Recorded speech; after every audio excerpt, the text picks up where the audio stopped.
Hey guys, welcome to my new Blu-ray collection update video for June 2016. These are all the titles I've picked up over the past couple of weeks since the last collection update, and I have some standard releases, a box set, 2 Masters of Cinema, 2 Arrow Video, and a lot of Arrow Academy as well. First up is Quentin Tarantino's The Hateful Eight. I'm a huge Tarantino film, absolutely love him and his work. I think he's absolutely fantastic. However, he didn't make an amazing film this time. I really like Django Unchained. I really love Inglourious Basterds. I think that's a really underrated film. But this kind of, I really enjoyed this in the cinema. I thought it was spectacular on the big screen, and the music and soundtrack by Ennio Morricone was beautiful, and the cinematography is really nice. The story itself is pretty poor. I didn't like the story in the film. The big twist kind of ruins repeat viewings of this film because you're watching it knowing what's happening. He hasn't manufactured the film in a way that allows these kind of hints to be preconceived. They just kind of happen. I didn't like the way that it was edited. It felt like he was purposely doing a postmodern editing style because that's what he's famous for in Pulp Fiction. But you know, there's certain aspects, especially when he himself was in the film, that really irritated me. It didn't need to be there at all. I think that if I sat down and put this in an editing software and played around with it for about, I don't know, 10 hours, I could probably make a more interesting version of this film. If you've seen it once, you don't need to see it again, and that's annoying because I love rewatching Tarantino's other work. This film doesn't hold up. It got a lot of critical praise from the reviewers. I didn't think it was as strong when I saw it, but I now don't think it's very strong. I honestly think it's his second worst film, Death Proof being his worst, but this really doesn't hold up for me. Next up, Studio Canals, In the Realm of the Censors. This did come with a slipcover. Like, it was in the shops with a slipcover. I ordered it off Amazon and it didn't come with one, so I was a bit annoyed. Watched the film. I've been trying to get into Japanese new wave of cinema, and Nagisa Oshima is one of the main people in it, but I didn't like the film. Like, it's a film about sex and a relationship and stuff like that. I think it goes over the top in some instances. I think it repeats themes too much. I know that's an important part of the film, the repetition and the nature of the repetition, and having to do more obscure and demanding things for each other and their lovers to be sexually aroused. But I'd already known what happens at the end of the film as well, so that kind of spoiled it. But I also kind of feel that knowing what happened at the end drove me to watch it to see if it all made sense. If it was on TV and I was watching it and I didn't know what was going to happen, I would have probably turned it off. It just didn't do much for me and I was quite disappointed by it. Next up, it is Game of Thrones Season 5 on Blu-ray. This, obviously Game of Thrones is absolutely wonderful. The box art is really nice. It's embossed as well with the brick wall. All episodes on there, obviously, for Season 5. Really nice edition. I have all of the other Game of Thrones box sets, and I do rewatch them. Next up, the Masters of Cinema films that I have this Taboo, Story of the South Seas. This is a Murnau film. I need to watch more Murnau. I've pre-ordered the box set that Massive Cinema are releasing in August. I think 5 early Murnau films. Really looking forward to that. Really need to get watching some of these films. Next up is Les Mis, but it's Raymond Burlard's version. It's 288 minutes long. This film's really long. I've not seen it because it's really long. I don't think it's got any musical numbers in it, if I'm correct, because it came out in 1934.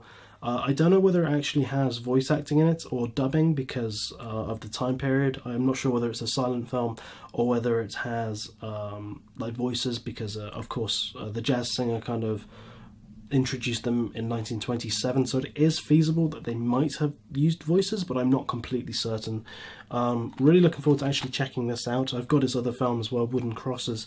Bernard's meant to be an incredible filmmaker, and I'm really hoping it's wonderful. It's in chunks as well. I think it's in 3 different acts, so I might watch one act, you know, have a cup of tea, eat some food or whatever, have a break for a bit, come back to it and carry on watching it, but I'm looking forward to watching that. Next up, the Arrow Video titles I've gotten. Nikatsu Diamond Guys Volume 1. This comes with Voice Without a Shadow, Red Pier, and The Rambling Guitarist. I mentioned in my last Blu-ray video that I was tempted to pick this up because I watched Massacre Gun, and I knew that I already like Seiun Suzuki. I've seen Youth of the Beast, also Branded to Kill, Tokyo Drifter. I really enjoyed those films and his unique style, and I knew that Voice Without a Shadow is definitely one of his films. I think it's one of his earlier films because it doesn't stray away from like the weird editing, not weird, but the rapid and stylish editing of especially a film like Branded to Kill isn't mimicked in this film at all. There is one scene that really kind of blew me away. The way that it's filmed, the camera slants to the side, and then everything within the rest of that scene is shot with a canted lens, canted angle, which is really interesting. The first two films on this are black and white, the last one's colour. I haven't seen Red Pill or The Rambling Guitarist. I'm looking forward to watching these, but this has made me want to pick up the next edition that Arrow put out, which they have announced, so I'm really looking forward to that. I'm really pleased with this. Next up, Dario Argento's Tenebrae. Literally only finished watching this about 20 minutes ago. I quite enjoyed it. You have to kind of be in the right mood to watch Argento, and I definitely was.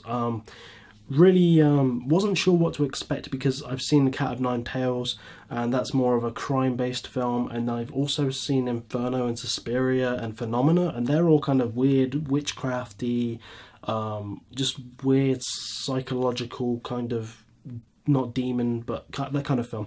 And I really liked his style. All of the films that I've seen, I really appreciated his style and his effort and attention to detail. There's a lot of really interesting use of close angles in this lens. Like he obviously uses like a 100mm lens or something more than that, just for these really close shots, and it kind of keeps you a little bit claustrophobic, and then he cuts to a wide shot and brings you away from it. It's weird what he chooses to do. The soundtrack in this film is really fucking awesome. I sat down to watch it and I was like, is this going to be one of his kind of crime films, or is it going to be like his weird out there other films like I've just mentioned?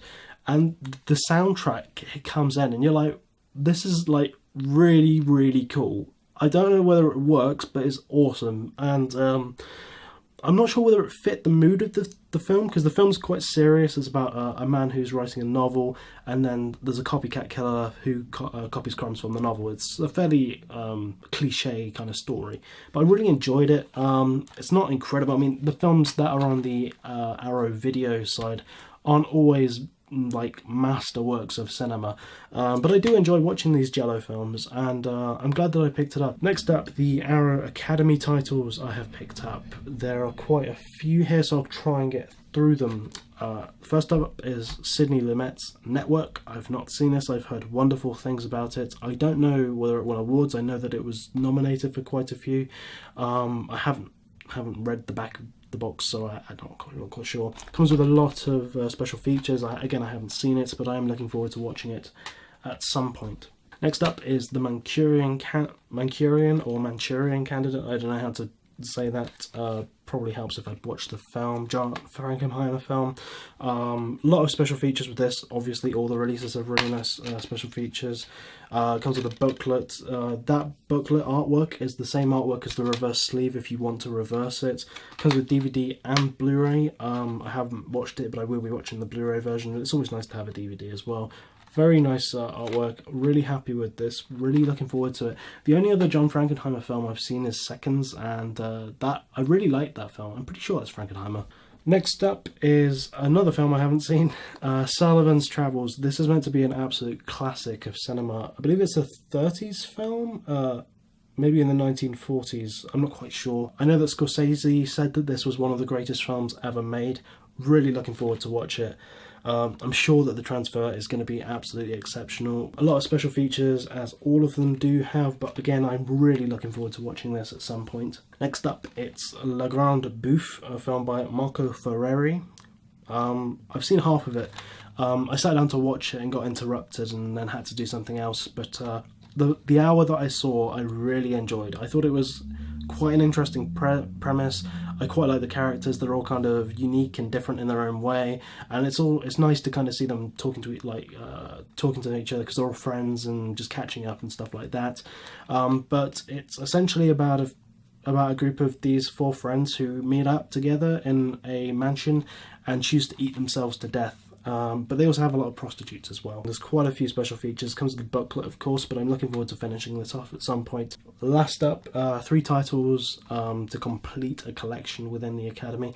It's the Borovchik films that were released in a box set, which you can now buy on Amazon pre-owned for like £300 or £400, which is not worth the hassle or money at all just for a box set. The first one here is the Gotoh Island of Love, or Isle of Love. And this kind of surprised me. My first introduction to Borovchik was Immoral Tales, and that didn't do much for me. I have to be honest, it didn't really spark an interest, but by that point I'd already bought the animations.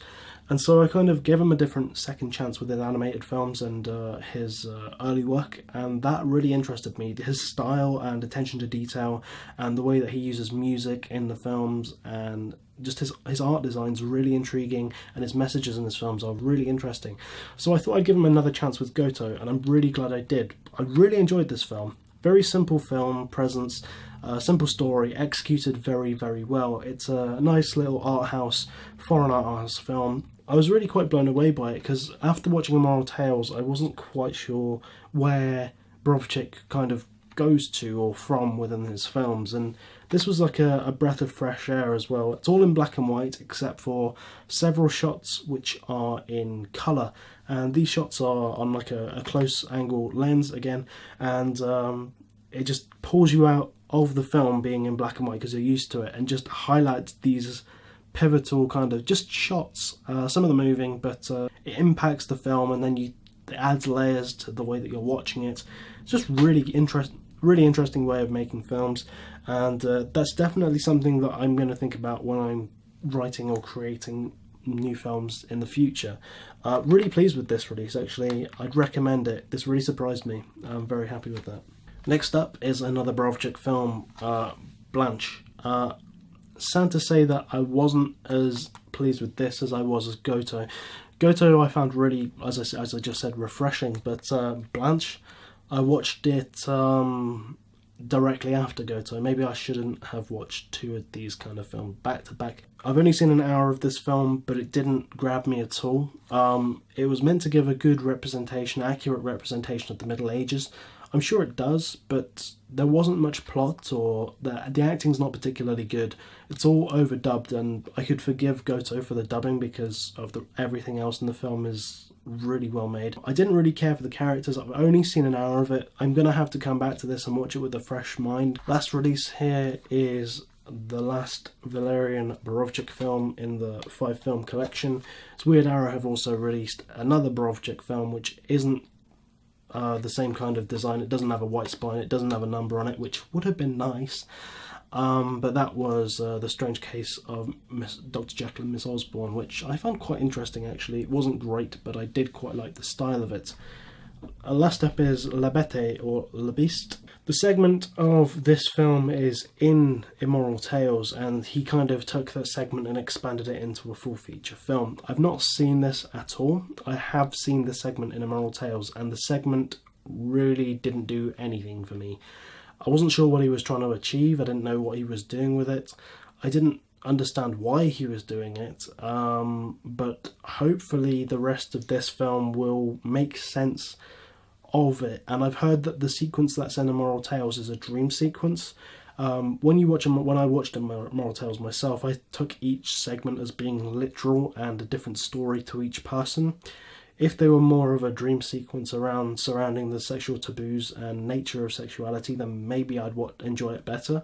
But if it's a dream sequence within this film, I can kind of allow that, and it will improve my viewing of it. I'm looking forward to watching it. Again, all of the special features on these Borovchik films there's a lot of attention to detail, really well made releases. They all come with booklets. I know that the big box set came with booklets, but the edition, the Yoshida, and I know the Fassbinder, if you buy them individually, I know they're releasing them individually. If you buy the individual Fassbinder releases, they do not come with booklets. But the Borovchik collection luckily does. So I don't know whether all of the writing from the book is in these cases, but I know that a lot of it is, and I'm very pleased with that. That's been my update for June 2016. Thank you for watching, guys. If you have any recommendations, any films here you want me to make a film essay about or a review on, please let me know. Comment, rate and subscribe, and thank you for watching.